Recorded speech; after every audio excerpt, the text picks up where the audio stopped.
When ABBA first performed Dancing Queen in 1976, they've been working on that song for almost 5 months. But that wasn't the only time they would really take their time in the studio.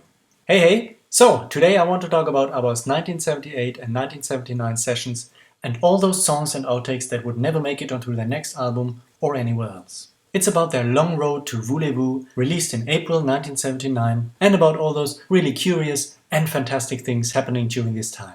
So the recording sessions would start in March 1978, and from the first 5 songs recorded over the next few months, only one would make it onto the next album, which was Lovers Live a Little Longer.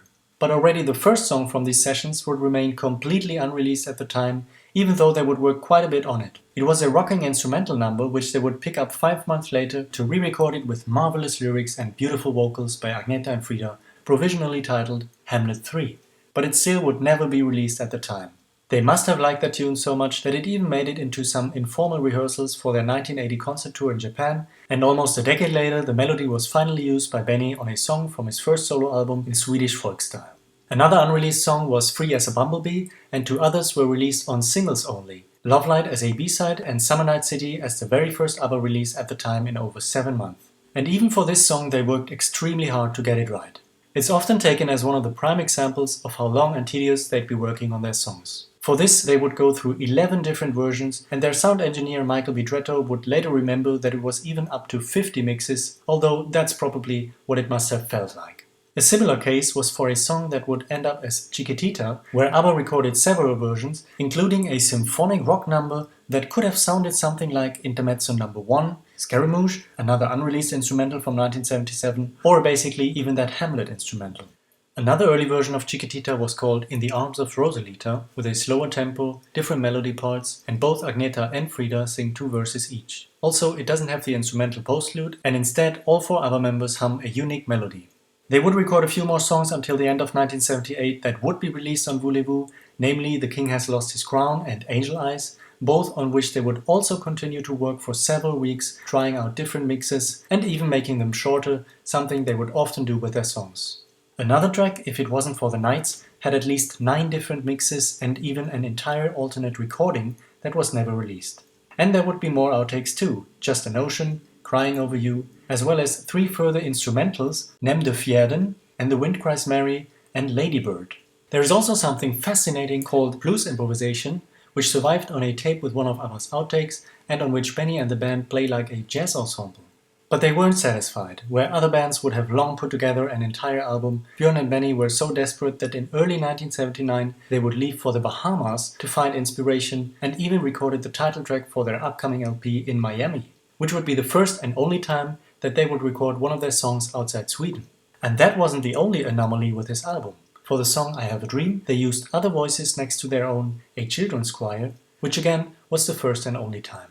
And finally, another song that would go through an incredible amount of evolution was Does Your Mother Know, which started as an almost entirely different song in the autumn of 1978 called Dream World. 4 months later, they used the bridge on a new song called Does Your Mother Know. As we know, the final version runs little more than 3 minutes, but the original very first recording was crucially different, with an arrangement of a rock song and double its length, running for 6.5 minutes. In that version, this would have been the longest ABBA song ever. From then on, they went through at least 8 different versions and mixes before they got it right for the album. And one of these early versions with that rocky arrangement was performed as playback on the 1979 ABBA in Switzerland TV show, and a few years ago, we did get an idea of what that really long version was like when a rough mix of the song, running for 5.5 minutes, was leaked on the internet, along with 20 other songs as well. So as we see, they really tried hard for more than a year to complete their 6th album with endless songs, versions, mixes and melodies. And when we listen to the finished album, it's just flawless from start to finish, everything fits together and nothing feels superfluous. But that wasn't the only thing they were busy with. So what else was going on during that time? Well, first of all, at the beginning of the sessions in May 1978, they opened their very own recording studio, the Polar Music Studios, which was one of the most modern recording facilities in the world. In early 1979, Agneta released a compilation album for which she wrote a brand new song that was also recorded in English as The Queen of Hearts. Frida went to Spain to act in a feature film, and in May 1979, Benny would produce an album for the Norwegian singer Finn Kalvik, for which Agneta and Frida also provided backing vocals. But their creative output wouldn't stop there. soon after the tedious work and release of Voulez-Vous, they recorded more songs that wouldn't exactly end up on any album.